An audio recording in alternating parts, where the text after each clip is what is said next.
ભાઈ હમણાં થોડાક દિવસ પહેલા જ આઈપીએલ ચાલુ થયો છે અને આઈપીએલ માં મેં એટલા રૂપિયા જીત્યા છે ગેમ રમીને. અને આઈપીએલ માં કયો ખેલાડી ક્યારે હાલશે એ મને બધી જ ખબર છે.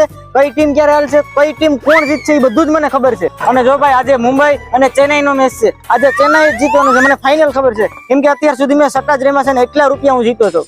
જો ભાઈ આ બે ટીમ દેવા માટે તમારે કદાચ ડબલ રૂપિયા દેવા પડે ને તો આપી દેજો, કેમ કે આ બે ટીમ જ જીતશે, મને ફાઇનલ ખબર છે. અને જો હું આ વખતે આઈપીએલ માં સ્કોર્પિયો લેવાનો છે અને પછી છે ને મારી આ ખરદાઈકલ સાયકલ હું તને આપી દે, રેડી? અને મારો આ ફોન છે ને એ હું તને આપી દે, રેડી? તો તમે બે નીકળો હવે અને હું એ ભાગું.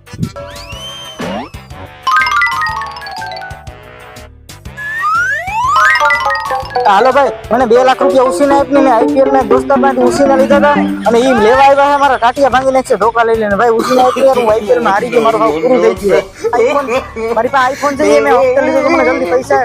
હે ભગવાન, આઈપીએલ નો રમતા તમે કોઈ દી નકર તમે બરબાદ થઈ જાઓ.